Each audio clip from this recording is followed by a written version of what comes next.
Hello, everyone, and welcome to the Soccer Podcast, Australia's #1 soccer talk show. My name's Shannon, and for this episode, we're talking Will Man United make the top four? I'm joined by Alex Smith. Alex, welcome to the show. Cheers, mate. Let's get into it. Okay, so we all know, Alex, Man United is the team that you support, and tell me a little bit about how that came about. First of all, why do you support Manchester United? I was born in England. Obviously, my mother is from South Croydon in London. I know it's not Manchester, but her father was a mad Manchester United supporter, and my dad actually supported United as well. Who's also from England. So I grew up from a very young age. Supporting them, and before they were amazing, I was supporting them. So I'm not a bandwagon fan. I've been a United fan for all my life. Yeah, and the reason why obviously I ask is because I do want to talk a little bit about the good old days, the times under Sir Alex Ferguson. They've obviously got a new manager now come in, Ole Gunnar Solskjaer, after having a little bit of difficulty under the past three managers, Moyes. Then we've got Van Gaal and then Mourinho as well. All very capable managers, but it just didn't work out. And now Ole Gunnar Solskjaer's come in. Alex, what have you made of his first few games in charge? Yeah, it's been brilliant. I think after Moyes they panicked a little bit. My only wish, I guess, is that they did it sooner. Someone who knows the club, someone who knows the system. The United way, all that sort of stuff. I think after Moyes, it went terrible, and they panicked a bit and had to hire an experienced manager, and then sort of set themselves off on a slope. So it's kind of good the way it's happened that Mourinho's been sacked mid-season, and they've only brought Ole in for half a season at the moment, but loving the way they're playing with freedom. Playing with that attacking intent that United are famous for, and that can only be down to the manager. So really happy with them at the moment. It's amazing when a new manager comes in, what that can do for a team. The boost of confidence, and no doubt that's what he's done. He's come to the club. He knows the club inside out, having been a club legend himself. Everyone remembers the time that he as a striker at Man United, but now he's come back. And he's giving sharing those ideas around the way it is to be a Man United player, which obviously someone like Moyes, he wouldn't have understood. Someone like Van Gaal as well wouldn't have understood, and Mourinho as well. So it is good. I'm happy to see for United fans anyway that they've got an ex-player who knows the club inside out coming back. And really, you said it, giving those players a boost of confidence, but also playing the United way. They've lost that recently. Definitely under Mourinho, they lost that. He was a very defensive-minded coach. He was very negative in the way that he played and the way that he, kind of tore his players down in the media publicly. So I think Ole, he's come in, he's done a terrific job. But he's also, given those players freedom. But also, Alex, what he's done is he's given some youth from the Manchester United Academy an opportunity. And obviously, that's what Sir Alex Ferguson did, and why the club over the past seasons, where they won 13 Premier League titles under him, have been so successful. The promotion of youth coming through the ranks. So it's good to see that. I mean, have you been impressed with some of the youth? Talent like Chong, who he got his Manchester United debut, the big throw he's got. It's hard to miss him. Yeah, look, and a new manager coming in, the players are always going to lift, but 6 games, that's a lot. That's more than just a lift for your new manager. That indicates to me, that they're really buying into what he's selling, for lack of a better term. The Tottenham game was huge. I think we spoke about it before the weekend. To get a result against Tottenham was huge, and it showed a lot about just how far they've come in a short space of time. So, he's given youth a taste, which is what a good manager does. And it takes quite a lot of balls to do that, especially someone in in Solskjaer's position. He's going to live and die by what happens at the end, in this second half of the season, and to actually, trust his gut and trust what the people around him are telling him, to actually play these teenagers. That takes a lot of guts. So very happy with the way that he's done everything so far. Yeah, I mean, it does take a lot of guts, but at the same time, I mean, Man United, they're not exactly flying at the top of the table either. The pressure now, I would say, Alex, I mean, you might disagree with me as a United fan as well, but there doesn't seem to be a lot. He's kind of taken the pressure off all the players. I think under Mourinho, the players were really, really terrified to go out on the pitch.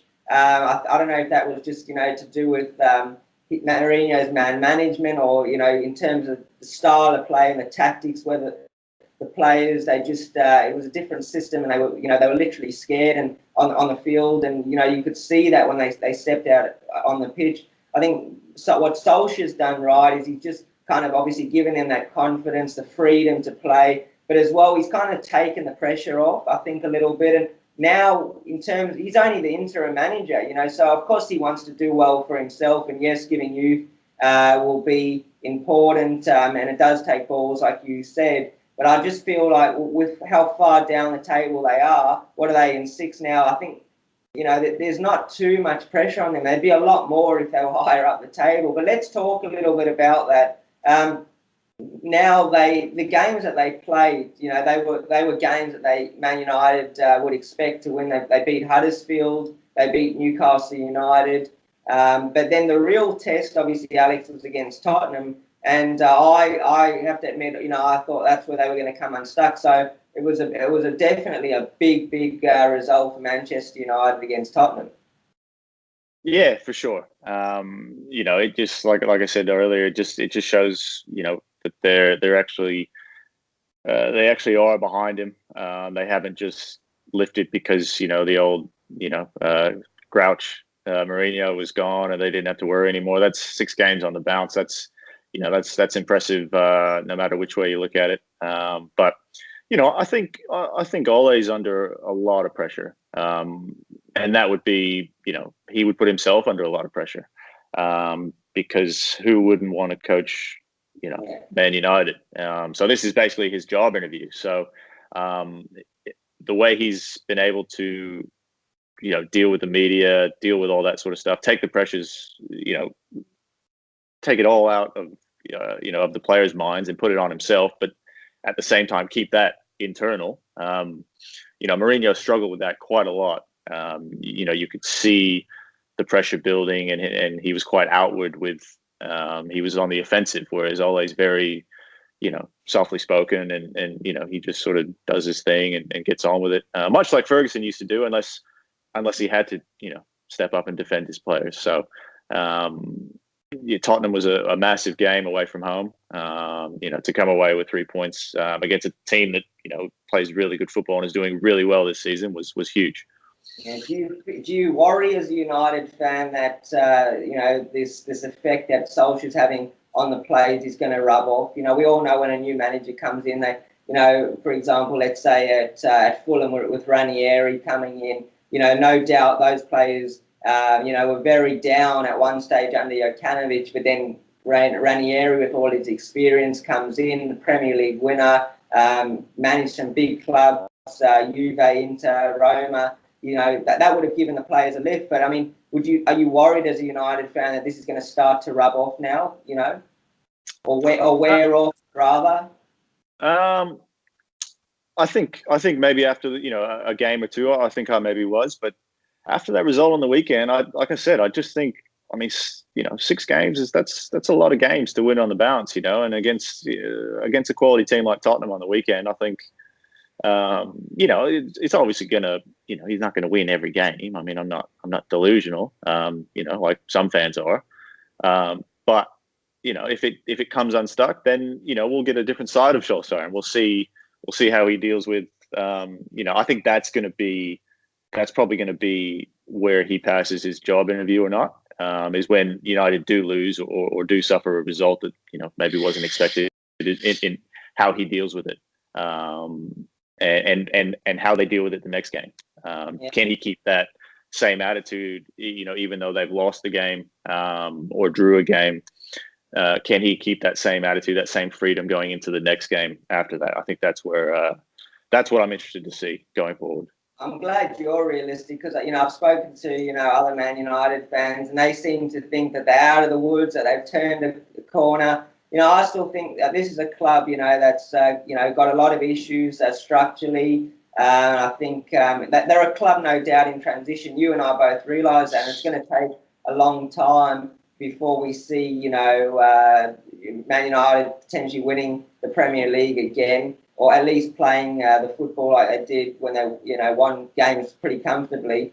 But I think, Alex, this is the Premier League. I think a lot of people are being too naive at the moment about things, and they look at that 6 games and they think it's all happening. He's come in, he's changed it. That's naivety to me. I think, as I said, the club's still got a lot to think about. There's some big changes got to be made in that club. Maybe even starting with the board, the personnel, the transfer budget, all that kind of thing. Obviously, got to get a manager permanently, and not Ollie's only there as an interim manager. But this is the Premier League at the end of the day, Alex, the best league, the most competitive league. No question that Manchester United are going to have some difficult times. I mean, you realise that, but I don't know how many other United fans do. I think they're going to, have tough games. They're going to come, under a bit of scrutiny when they don't perform. I think it's key to realise that some of their players have been very inconsistent. Paul Pogba, he's been fantastic under Ollie, but he's such an inconsistent performer for me, Alex. Yeah, I mean, someone like Pogba, managing is about getting the best out of all the different types of personalities and players that you have. It's not really at this level. It's not really coaching. It's more managing all the different personalities. And I just think Mourinho pretty stern with the way he was. Van Gaal pretty stern. Moyes was put in a almost impossible position. Coming in to follow Sir Alex Ferguson. I mean, what do you do? I almost think that they would have been better appointing someone like Giggs after Ferguson, just to try and keep it, keep the status quo. But so he had to come in. I just read Carrick's book, and he said he was talking about Moyes, and he said he had to. He felt like Moyes came in, and the vibe was that they all felt that Moyes had to change something. I mean, they won the Premier League. Moyes came in and said, you guys need to run more. And straight away, the players go, well, we just won the Premier League and you're telling us we need to run more. So I think someone like Pogba, I think Ollie's good for someone like Pogba. And I think a lot of the United players need, that was the biggest issue under Mourinho. He didn't have the players that would just do a job and get on with it. He has, your Martials, your Pogbas, your Lingards, even your Rashfords to a certain extent, your Matas. These are people that need, they need an arm around you, around the backs, just a pat on the back saying, well done, and go get it next time. Let's move now a little bit away from the influence that the managers had. Let's really talk now about, whether we think Man United will make the top 4. Do you think Manchester United will make the top 4? As a fan, yes, I do. I think we spoke about this before the weekend again, and this weekend was pretty big in terms of that. The possibility of them, coming all the way to make the top 4, and Arsenal lost and Tottenham lost. Chelsea, I think Chelsea won, just. Won, yeah, beat Newcastle. That's right. But I don't. I think if things continue the way they are, obviously United are going to drop points. But I just think Arsenal are a bit inconsistent. Chelsea really haven't convinced me this year. So and Tottenham, I mean, they've got more injuries than than some countries do have during war. So I can see it happening. As a fan, I'd like to say yes, which I will. But it's going to be tough. Yeah, well, mathematically anyway, it's possible, but that doesn't give you a lot of courage or hope, should I say? But Alex, I think they've performed a lot. They've won the last 6 games, but I still think it's going to be too big of an ask for Manchester United. I think in terms of some of the other squads, the Chelseas, the Liverpools, the Cities, and Tottenham, that's already 4. I think there's too much of a gap in terms of quality between Man United and those teams that I just talked about. I think Man United as a football club, they've got too much on the field and off the field, and I think it's just because they're in transition. I mean, it's going to take time. It's similar to Arsenal with Unai Emery, and after Wenger's left. They're a club. It's going to take time. It really is for Man United as well. But I just think there's too much of a gap in terms of quality. I mean, you're already talking about a 2-horse race at the top of the table between Liverpool and Manchester City. That's already 2.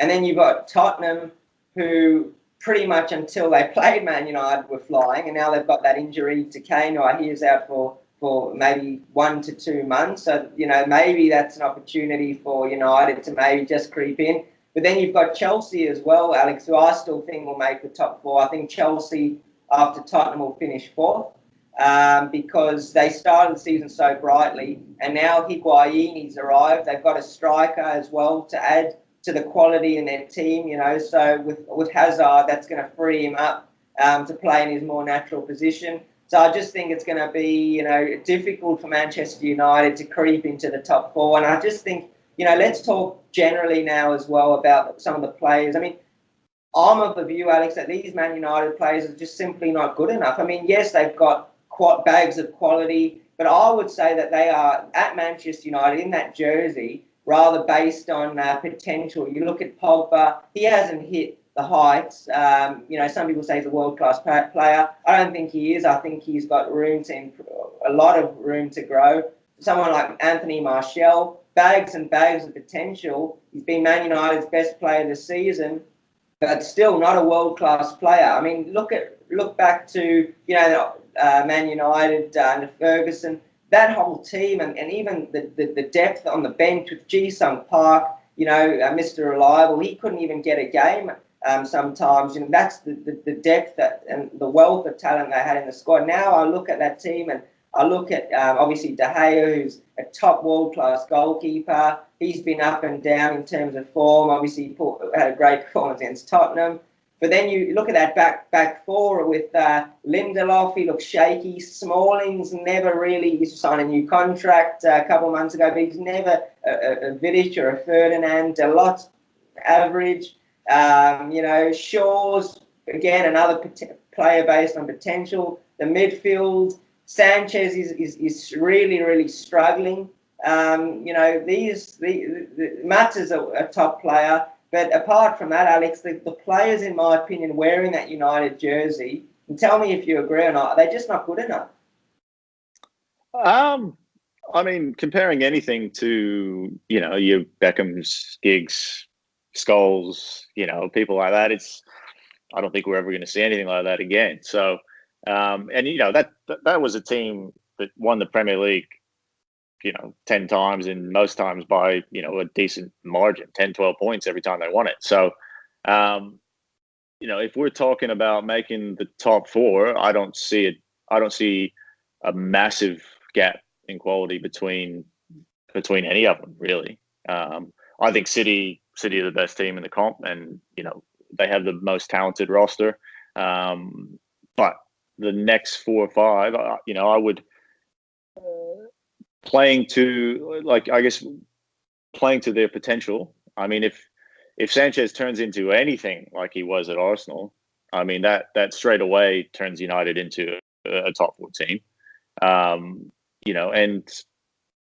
the problem with United is the back 4. I think defensively they're a bit shaky. I think they need a world-class centre back, which, to his credit, Mourinho tried to get, but no one wanted to cover the money, or no one wanted to sell. So I just think your Rashfords, your Lingards, your Martials, that's a pretty quality front 3. And if Lukaku's firing, there's a lot of. I guess the problem with United is there's ifs. someone like Tottenham, Kane's going to score goals. It's not an if. Eriksen's in the midfield going to, thread a few balls in, put in some assists every game. Son's going to come up with a goal pretty much every game. City, well, they're on a whole nother level. Liverpool, people are going to do it, whereas United are still sort of, becoming those consistent players. But they've been in transition for a while, United. I mean, Ferguson was 4 or 5 years ago. So I think this could be the corner that United have turned. I really do, because it's been a long time when the club's been down. Obviously, they won the Europa League last year, but that's not what a club like United want to be winning. So I think they could have turned a corner, but time will tell. I just think, again, already you spoke about City, Liverpool. That's already 2 teams. I mean, they definitely going to finish first and second. Which way it goes, we don't obviously know. I'm tipping City to win it, Liverpool second, but then Tottenham should finish third, and then Chelsea. That's the top 4, and then obviously that means United they miss out. Arsenal as well. I think they're at a similar level to United, but that's my top 4. I don't see it going kind of any other way. Yeah, I mean, what's the gap? 6 points between each other. I mean, that one game they'll play each other for sure. I don't know if they play each other twice, but that's down to 3 points if United win one game. And if Chelsea drop points in another game, which they haven't convinced me yet, and Tottenham could go south in a hurry. They're only 7 points clear of United. So, it's not crazy or anything to say that United could make the top 4. I think Arsenal are on a downward spiral as well, and United are definitely on the up. And Ferguson was great at this. I know United haven't planned it this way this year with sacking a manager and bringing a new one in, but you want to be flying come December, January. Which they are. So, and you can just see with a few teams, Tottenham, Arsenal, they're just on a little bit of a downward spiral. So anything can happen. I don't look at Arsenal because I think they're outside the top 4 anyway. I mean, they are obviously outside the top 4, but I don't think they will be there at the end of the season. But what I'm saying is, with Tottenham, I think, they could be on the way down, especially now with Kane being out. I think, they've got enough to get goals, but obviously he's the focal point of that attack, and the amount of goals he scores is crazy and pivotal to what their success. But then you look at a team, so they could maybe free up a bit of room for United just to kind of creep in. But then at the same time, you've got Arsenal. They're not even in that race. So, I mean, and I was going to say Chelsea in 4th, let's say. They've just got Higuain, the experience that he's got, the goals that he'll get at Chelsea now, with the link-up play with, Hazard and obviously Jorginho and Pedro. It's, Kovacic as well in behind. He's going to get goals. So while I see Tottenham maybe having a little bit of a downhill spiral, maybe freeing up some room for United to creep in, I think Chelsea will definitely be able to cement their place in that top 4. But let's just quickly end the show by talking a little bit about the transfer window being open now. We know the calibre of players United missed out on last season. They were in the market for a centre-half. They missed out on Toby Alderweireld, Yerry Mina, who was a former Barcelona player, signed with Everton, 1 or 2 others. They've been linked with, I think, a Napoli centre-half as well. So how do you see that going? Because obviously they definitely need, I would say, not just a world-class centre-half, Alex. I think they need a whole new back 4, to be honest. Valencia, he's not getting any younger, and neither is Ashley Young, but centre-half definitely. Yeah, I think centre-half's definitely priority, and I don't know. It's tough because Ashley Young played right back in championship winning sides. So for me, he's good enough. Shaw's okay on the left. I think he's you can't take him out of the lineup now. You've committed to him. You put a lot of time and effort to him, and he's only getting better. So, those two pretty much for me are in. Bailey was a very good centre back. I really rated him highly when they signed him. I don't really know what's happened. Maybe a bit of confidence issues under Mourinho. So if they can get him going and sign a world class centre back, things all of a sudden, Who would you say you want to see? You're a United fan. Who would you say you want to see Manchester United go out and sign in that centre half position? Can you name names? I mean, I was always a fan of Hummels. I think they've been trying to get him for a long time. Strong, good with the ball, good in the air, everything you want in a centre back, a leader. People respect him. That's So if I had a choice, that's probably what I would go with. And possibly another midfielder, or a number 9, someone that can come on, or even challenge Lukaku for a starting position. But I think United's strength is their youth and their pace. So I think really just get Sanchez firing. I mean, you got a world class. I mean, when he left Arsenal, I did not see what has happening. When he's on his game, he's unstoppable. So I think they need to focus more on getting what they have, firing all cylinders, as you like to say, and sign a centre back. I do think Chelsea. I do think Higuain's going to struggle. You do. What makes you say that? I mean, is it the age? Is it the Premier League? The adaptation? You don't think he'll fit in well with those kind of players? Why do you think he'll struggle? I think he's too slow.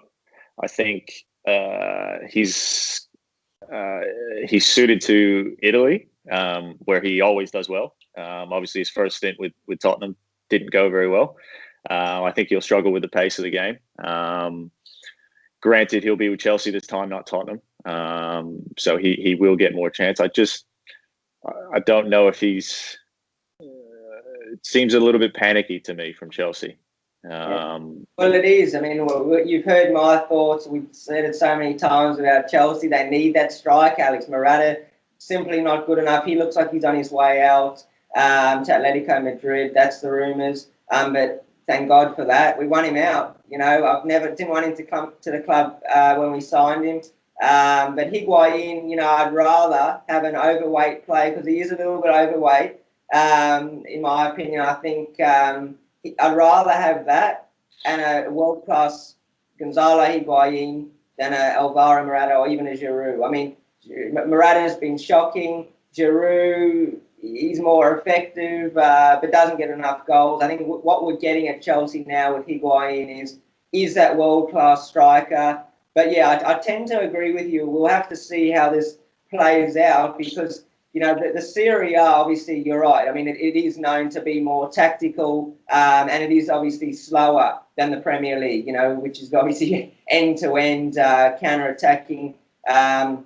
He might struggle with the pace and the conditions, but time will tell. But Alex, we've obviously debated it. Will United make the top 4? I'm going to put you on the spot here, and I want a yes or no answer. And we'll look back at this video, and I'm sure all the soccer podcast fans will as well, in time at the end of the season. Yes or no, will Manchester United make the top 4 come the end of the season? I think they will. You will. Okay, yeah. I'm going to go for no. I'm going to say no. But is there anything else you want to add at this point on Man United, or we've covered? No. All right. Well, everyone, thanks, Alex, for joining me for this episode. We debated, will Manchester United make the top 4? I said no, they won't. Alex says they will. But everyone, that brings us to the end of today's episode from the Soccer Podcast, Australia's #1 soccer talk show. It's goodbye for now. Don't forget to subscribe to our YouTube channel, our brand new YouTube channel, and smash that thumbs up button. Follow us on Instagram as well. Bye for now.